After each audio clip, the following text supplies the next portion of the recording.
past year since I moved to Koh Phangan, I feel like art becomes like a tool for self-care. Yeah, a way to like meditate and tune into myself, and also like how I can be more perceptive and see the environment.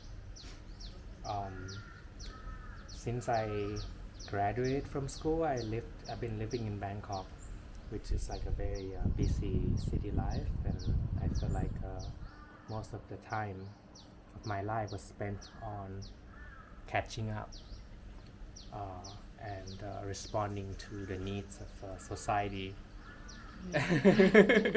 What I can do, what I can contribute. Um, yeah, but COVID is it's like a wake up call, like a big wake up call to kind of think about what's important in my life, and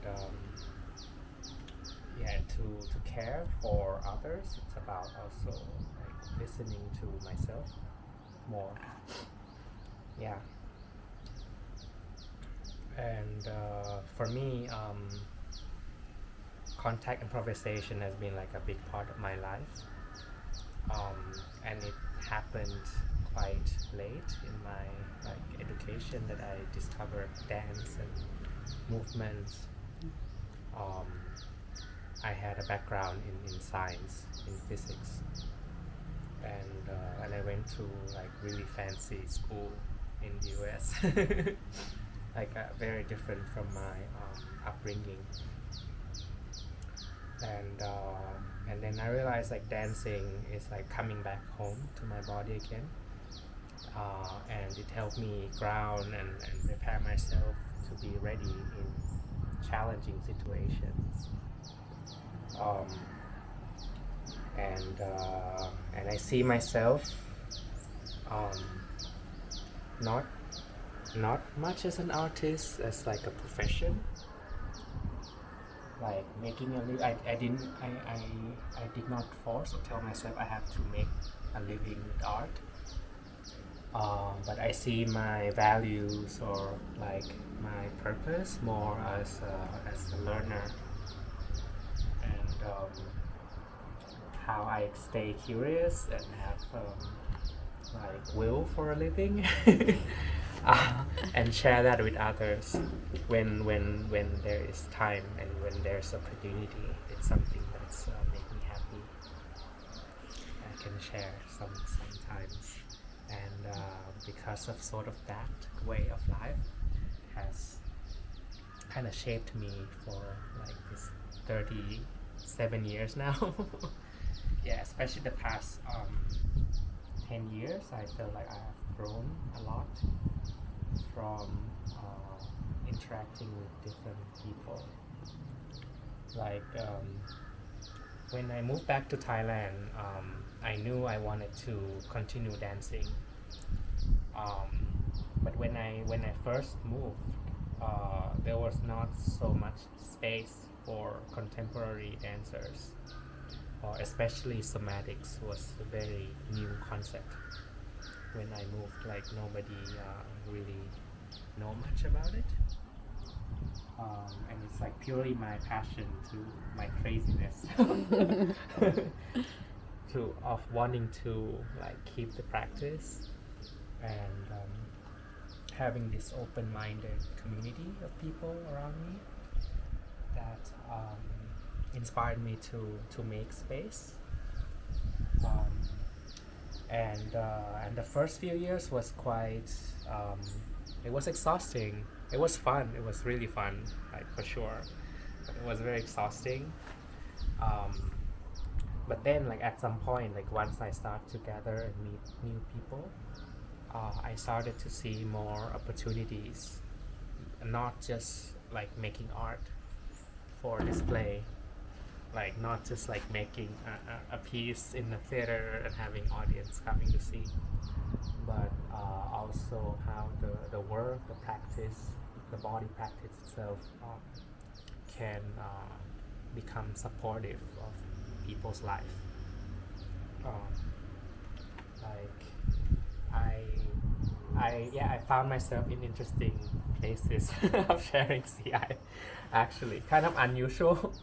Uh, I I brought CI to share with some LGBT activists in Bangkok.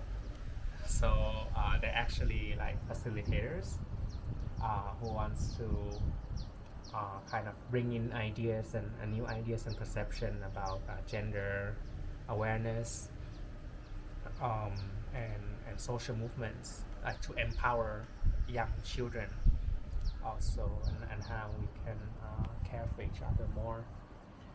And so I contacted them and was like, okay, I have this tool, this thing. It's like meditation and it's like game for me when I like work with students. It's like some game they can do. And yeah, it was interesting experience to go into to work with the facilitators who usually their process is about like education and like very mental, and to work with them with just the body.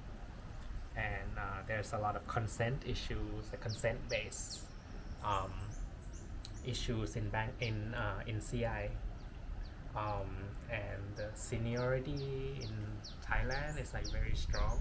Like we're not very touchy culture, and the appropriateness of touch between genders. Mm-hmm. Yeah, and it's and what I found was it's so relevant when especially for us the LGBT people to feel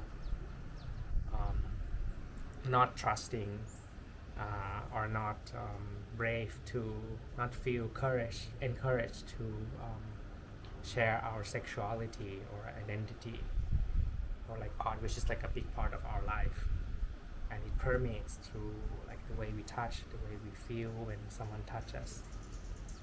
Yeah, and that space was quite special for me. I feel like I found a community where I was like removed from a long time. Yeah, for me it took me a long time to come out also as a gay person. Yeah, and to connect in different ways and to see actual diversities inside the LGBT community. Yeah, to hear the different issues that was there. Yeah. Can you share your own experience, your feeling, how contact improvisation helps you in your life, and maybe what is main qualities of this CI community that it can accept and involve such a difference in people, and maybe through the dance. Yeah, something I found CI community, worldwide community, was very helpful was we always supportive of each other even if we don't really know personally. Yeah. Or like have a lot of time hanging out together. Living in Bangkok, we have a lot of visitors coming through, and I always get connected to new people because of contact. People just want to dance when they're in town, and that also helped spread out like knowledge about the practice and the form. Um, and for me, it's hard to explain like exactly because it's so. The practice is so like it ingrains, like if you do it long enough it becomes like the way you understand the world through sensing and listening.